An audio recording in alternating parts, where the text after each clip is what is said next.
Madam Speaker, pursuant to House Resolution 41, I call up House Resolution 24 and ask for its immediate consideration in the House. The clerk will report the resolution. House Resolution 24, resolved that Donald John Trump, President of the United States, is impeached for high crimes and misdemeanors, and that the following article of impeachment be exhibited to the United States Senate. Article of impeachment exhibited by the House of Representatives of the United States of America in the name of itself and of the people of the United States of America against Donald John Trump, President of the United States of America, in maintenance and support of its impeachment against him for high crimes and misdemeanors. Article 1, incitement of insurrection. The Constitution provides that the House of Representatives shall have the sole power of impeachment, and that the President shall be removed from office on impeachment for and conviction of treason, bribery, or other crimes and misdemeanors. Further, Section 3 of the 14th Amendment to the Constitution prohibits any person who has engaged in insurrection or rebellion against the United States from holding any office under the United States in his conduct while President of the United States, and in violation of his constitutional oath faithfully to execute the office of the President of the United States and to the best of his ability preserve, protect, and defend the Constitution of the United States, and in violation of his constitutional duty to take care that the laws be faithfully executed, Donald John Trump engaged in high crimes and misdemeanors by inciting violence against the government of the United States, and that on January 6, 2021, pursuant to the 12th Amendment to the Constitution of the United States, the Vice President of the United States, the House of Representatives, and the Senate met at the United States Capitol for a joint session of Congress to count the votes of the Electoral College. In the months preceding the joint session, President Trump repeatedly issued false statements asserting that the presidential election results were the product of widespread fraud and should not be accepted by the American people or certified by state or federal officials. Shortly before the joint session commenced, President Trump addressed a crowd at the Ellipse in Washington, D.C. There, he reiterated false claims that we won this election and we won it by a landslide. He also willfully made statements that, in context, encouraged and foreseeably resulted in lawless action at the Capitol, such as, if you don't fight like hell, you're not going to have a country anymore. Thus incited by President Trump, members of the crowd he had addressed, in an attempt to, among other objectives, interfere with the joint session's solemn constitutional duty to certify the results of the 2020 presidential election, unlawfully breached and vandalized the Capitol, injured and killed law enforcement personnel, menaced members of Congress, the Vice President, and congressional personnel, and engaged in other violent, deadly, destructive, and seditious acts. President Trump's conduct on January 6, 2021 followed his prior efforts to subvert and obstruct the certification of the results of the 2020 presidential election. Those prior efforts included a phone call on January 2, 2021, during which President Trump urged the Secretary of State of Georgia, Brad Raffensperger, to find enough votes to overturn the Georgia presidential election results, and threatened Secretary Raffensperger if he failed to do so. In all of this, President Trump gravely endangered the security of the United States and its institutions of government. He threatened the integrity of the democratic system, interfered with the peaceful transition of power, and imperiled a co-equal branch of government. He thereby betrayed his trust as president to the manifest injury of the people of the United States. Wherefore, Donald John Trump, by such conduct, has demonstrated that he will remain a threat to the national security, democracy, and the Constitution if allowed to remain in office, and has acted in a manner grossly incompatible with self-governance and the rule of law. Donald John Trump thus warrants impeachment and trial, removal from office, and disqualification to hold and enjoy any office of honor, trust, or profit under the United States. We know that we faced enemies of the Constitution. We know we experienced the insurrection that violated the sanctity of the people's capital and attempted to overturn the duly recorded will of the American people.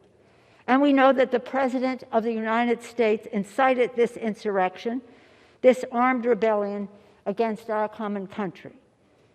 He must go. He is a clear and present danger to the nation that we all love.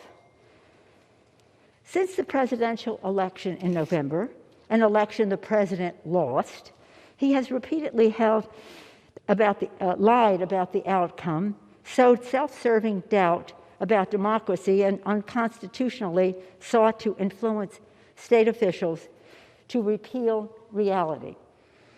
And then came that day of fire we all experienced. The president must be impeached, and I believe the president must be convicted by the Senate, a constitutional remedy that will ensure that the Republic will be safe from this man who was so resolutely determined to tear down the things that we hold dear and that hold us together. It gives me no pleasure to say this. It breaks my heart. It should break your heart. It should break all of our hearts. For your presence in this hallowed chamber is testament to your love for our country, for America, and to your faith in the work of our founders to create a more perfect union. Those insurrectionists were not patriots. They were not part of a political base to be catered to and managed.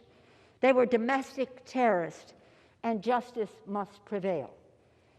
But they did not appear out of a vacuum. They were sent here by the president with words such as a cry to fight like hell. Words matter. Truth matters. Accountability matters. In his public exhortations to him, the president saw the insurrectionists not as the foes of freedom, as they are, but as a means to a terrible goal, the goal of his personally clinging to power, the goal of thwarting the will of the people, the goal of ending in a fiery and bloody clash nearly 2.5 centuries of our democracy. This is not theoretical, and this is not motivated by partisanship. I stand before you today as an officer of the Constitution, a Speaker of the House of Representatives. I stand before you as a wife, a mother, a grandmother, a daughter whose father proudly served in this Congress, Thomas D'Alessandro Jr. from Maryland, one of the first Italian Americans to serve in the Congress. And I stand here before you today as the noblest of things, a citizen of the United States of America. With my voice and my vote, with a plea to all of you, Democrats and Republicans, I ask you to search your souls and answer these questions. Is the president's war on democracy in keeping with the Constitution? Were his words an insurrectionary mob a high crime and misdemeanor? Do we not have the duty to our oath to do all we constitutionally can to protect our nation and our democracy from the appetites and ambitions of a man who has self-evidently demonstrated that he is a vital threat to liberty, to self-government, and to the rule of law? Our country is divided. We all know that. There are lies abroad in the land spread by a desperate president who feels his power slipping away. We know that too. But I know this as well, that we here in this House have a sacred obligation to stand for truth, to stand up for the Constitution, to stand as guardians of the Republic. I believe impeaching the president in such a short time frame would be a mistake. No investigations have been completed. No hearings have been held. What's more, the Senate has confirmed that no trial will begin until after President-elect Biden is sworn in. But here is what a vote to impeach would do. A vote to impeach would further divide this nation. A vote to impeach will further fan the flames of partisan division. Most Americans want neither inaction nor retribution. They want durable, bipartisan justice. That path is still available, but is not the path we are on today. That doesn't mean the president is free from fault. The president bears responsibility for Wednesday's attack on Congress by mob rioters. He should have immediately denounced the mob when he saw what was unfolding. These facts require immediate action by President Trump. Accept his share of responsibility, quell the brewing unrest, and ensure President-elect Biden is able to successfully begin his term. And the president's immediate action also deserves congressional action, which is why I think a fact-finding commission and a censure resolution would be prudent. Unfortunately, that is not where we are today. Truly, this past week was one of the most difficult for Congress and our nation. Of all the days here, last Wednesday was the worst day I've ever seen in Congress. Our country is deeply hurt. So where do we go from here? After all the violence and chaos of the last week, is it important to remember that we're still here to deliver a better future for all Americans. It does not matter if you are liberal, moderate, or conservative. All of us must resist the temptation of further polarization. Instead, we must unite once again as Americans. I understand for some, this call for unity may ring hollow. But times like these are when we must remember who we are as Americans and what we as a nation stand for. And as history shows, unity is not an option, it's a necessity. These articles of impeachment are flawed, but I will not use process as an excuse. There is no excuse for President Trump's actions. The President took an oath to defend the Constitution against all enemies, foreign and domestic. Last week there was a domestic threat at the door of the Capitol, and he did nothing to stop it. That is why, with a heavy heart and clear resolve, I will vote yes on these articles of impeachment.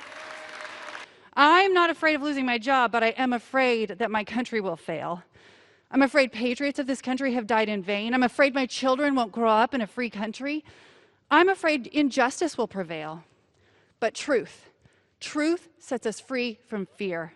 Truth doesn't guarantee bad things won't happen, but it does promise to always prevail in the end. It has no shadows where darkness can hide. With truth comes love, and we could use that right now. My vote to impeach our sitting president is not a fear-based decision. I am not choosing a side, I'm choosing truth. It's the only way to defeat fear. Madam Speaker, I've seen the dark evil of political violence firsthand, and it needs to stop.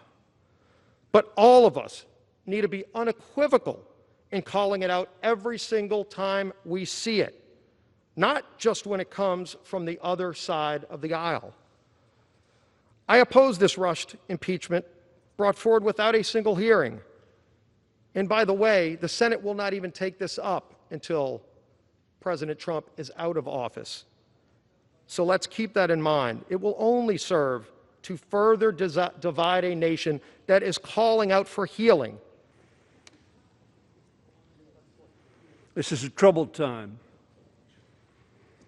a sad time. It is a time where all of us have stood almost to a person and lamented the violence and the assault on this Capitol and the assault on democracy itself.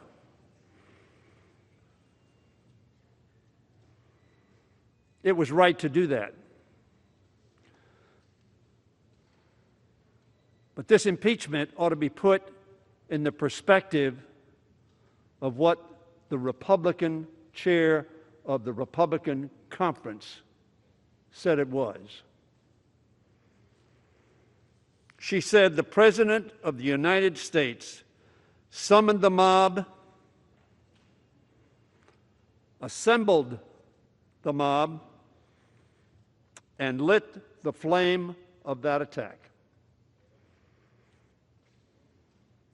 There has never been, she said, a greater betrayal by a President of the United States of this office, of his office, and his oath to the Constitution.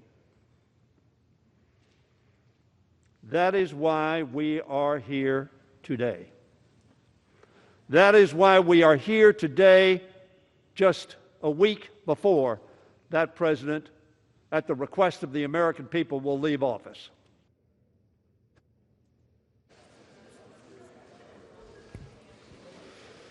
On this vote, the ayes are 232, the nays are 197. The resolution is adopted. Without objection, the motion to reconsider is laid upon the table. Congratulations.